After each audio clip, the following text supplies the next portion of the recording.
ভাগ্যিস তুই আমার জীবনে এসেছিলি। তুই তো আমাকে শেখালি যে জীবন কাকে বলে। তুই না আসলে আমি তো বুঝতেই পারতাম না জীবনের মানেটা। হয়তো অনেক কিছুই না দেখা বা না উপলব্ধি করাটা রয়ে যেত। তুই আমাকে শিখিয়েছিস যে family is the only first and foremost thing can be prioritized in life. ভাগ্যিস তুই এসেছিলি আমার জীবনে, না হলে তো ওই ৮টা ৭টার শুকনো কাষ্ঠময় জীবনে ফেক প্রফেশনালিজমের জীবনটা একেবারে ওষ্ঠাগতই হয়ে যাচ্ছিল।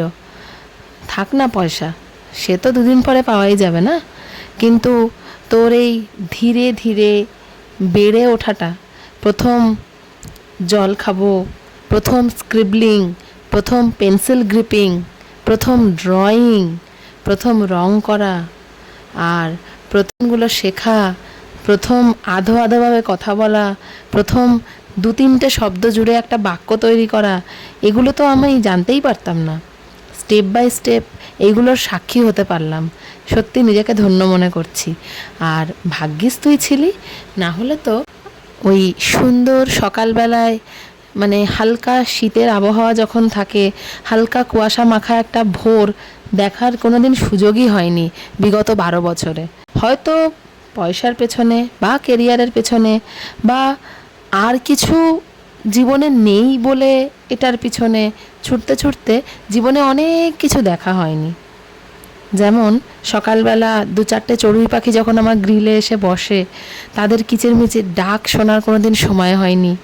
তারপরে হালকা কুয়াশা মাখা ভোরের পিউরিফাইড অক্সিজেনে নিঃশ্বাস নেওয়াটা কখনো হয়নি এর আগে।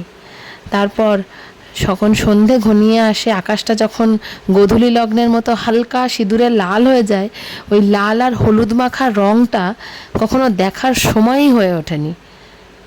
তখন আমি দাঁড়িয়ে থাকতাম বাস ধরে কখন বাড়ি ফিরবো। তাই বাসের দিকে তাকিয়ে থাকতে থাকতে কোনো দিন সেই ছোট ছোট ছোট ছোট খুঁটিনাটি ব্যাপারগুলোর দিকে নজর দেওয়ার সময়ই হয়ে ওঠেনি। থ্যাঙ্কস টু রিধি, তোর জন্য আমি লাইফের অনেক ছোট ছোট জিনিসগুলো দেখতে পারছি, উপলব্ধি করতে পারছি। এগুলো একবার হারিয়ে গেলে সেগুলো কিন্তু আর ফিরে পাওয়া যাবে না। কেরিয়ার, সেই জায়গা, সেই ডেজিগনেশন হয়তো আবার পাওয়া যাবে, কারণ সব কিছুই আলটিমেটলি ফেক লাইফে। শুধুমাত্র এই ছোট ছোট উপলব্ধিগুলো জীবনে রয়ে যায়, যেগুলো কোনো দিন একবার গেলে আর ফিরে পাওয়া যায় না।